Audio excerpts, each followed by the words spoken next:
Hello friends, income tax के cases की series में आज जो केस हम लोग डिस्कस करेंगे उस केस का नाम है Uttarakhand Purv Sainik Kalyan Nigam limited versus income tax officer. ये case 105 ITR tribunal page number 435 पर रिपोर्ट हुआ।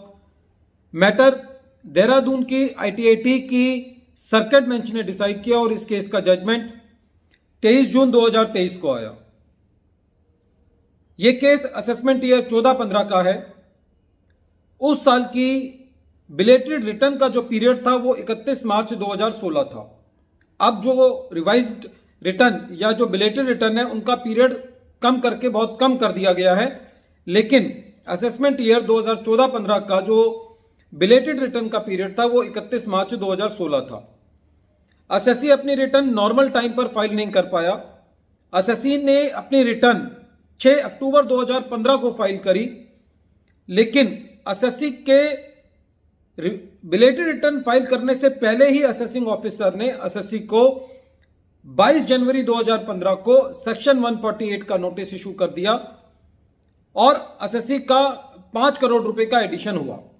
जब असेसी ने अपनी रिटर्न फाइल करी थी तो उस रिटर्न के अंदर असेसी ने सेक्शन 10(26) के अंदर अपनी 5 करोड़ रुपए की इनकम एग्जेम्प्ट क्लेम करी थी। जब यह मैटर सीआईटी अपील के पास गया तो सीआईटी अपील का यह कहना था क्योंकि पिछले साल में सेम मैटर पर एडिशन हुआ है और उसको अपेल्ड किया गया है, तो इसलिए सीआईटी अपील ने इस साल के एडिशन को भी अपेल्ड रखा। असेसी इस एडिशन के अगेंस्ट और इस असेसमेंट के अगेंस्ट आईटीएटी गया। असेसी की जो दलील थी वो ये थी कि जब असेसी के पास बिलेटेड रिटर्न फाइल करने का पीरियड 31 मार्च 2016 तक अवेलेबल था, तो उससे पहले असेसिंग ऑफिसर सेक्शन 148 का नोटिस इशू नहीं कर सकता। असेसिंग ऑफिसर के पास यह पावर थी कि असेसिंग ऑफिसर असेसी को सेक्शन 142 सबसेक्शन 1 का नोटिस इशू करता और यह कहता कि आप अपनी रिटर्न फाइल करें। रिटर्न फाइल करने के बाद असेसिंग ऑफिसर को उसको नॉर्मल स्क्रूटनी में लेना चाहिए था, और यदि असेसिंग ऑफिसर ने ऐसा नहीं किया तो असेसी के रिटर्न फाइल करने के बाद असेसी का नॉर्मल स्क्रूटनी में पहले केस लेना चाहिए था और फिर सेक्शन 148 के ऊपर जंप करना चाहिए था।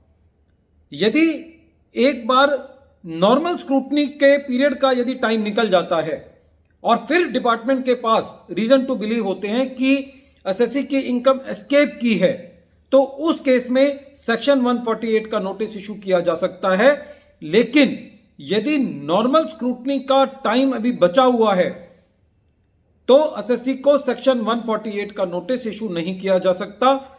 ऐसा इस केस के अंदर देहरादून की सर्किट बेंच ने कहा। आईटीआईटी का यह कहना था कि जब डिपार्टमेंट के पास नॉर्मल स्क्रूटनी का पीरियड अवेलेबल था और डिपार्टमेंट नॉर्मल स्क्रूटनी के अंदर केस पिक कर सकता था, तो यह नहीं कहा जा सकता ऐसे केस के अंदर कि डिपार्टमेंट के पास रीजन टू बिलीव था नोटिस इशू करने के लिए और डिपार्टमेंट ने उस नोटिस को इशू करने से पहले ड्यू एप्लीकेशन ऑफ माइंड किया। फ्रेंड्स, जब असेसी के पास अपनी बिलेटेड रिटर्न फाइल करने का टाइम बचा हुआ है तो सबसे पहले जो डिपार्टमेंट की जिम्मेदारी बनती है वो ये बनती है कि असेसी को सेक्शन 142 सबसेक्शन 1 का नोटिस इशू करे, उसको कहे कि आप अपनी रिटर्न फाइल करें और फिर उस रिटर्न को नॉर्मल स्क्रूटनी के प्रोविजन में लें। लेकिन यदि बिलेटेड रिटर्न फाइल करने का भी टाइम निकल चुका है तो उस केस में डिपार्टमेंट रीजन टू बिलीव के थ्रू जाकर के असेसी को सेक्शन 148 का नोटिस इशू कर सकता है और फिर उसकी असेसमेंट हो सकती है सेक्शन 147 रेड विद सेक्शन 148 के अंदर। लेकिन यदि नॉर्मल स्क्रूटनी में केस लेने का टाइम बचा हुआ है तो उससे पहले असेसी को सेक्शन 148 का नोटिस इशू करके असेसी को 147 के अंदर असेसमेंट नहीं की जा सकती। आईटीएटी का यह भी कहना था कि जो सेक्शन 147 रेड विद सेक्शन 148 की असेसमेंट है वो कोई स्क्रूटनी असेसमेंट का एक अल्टरनेटिव नहीं है।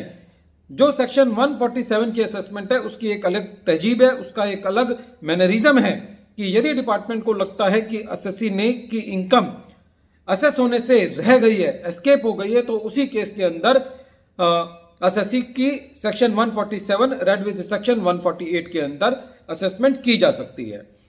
वीडियो के अंत में एक बार फिर मैं केस का नाम रिपीट कर रहा हूं। केस का नाम है Uttarakhand Purv Sainik Kalyan Nigam limited versus income tax officer, और ये case 105 ITR tribunal page number 435 पर रिपोर्ट हुआ। मैटर देहरादून की सर्किट बेंच ने डिसाइड किया और इस केस का जजमेंट 23 जून 2023 को आया। Thank you friends.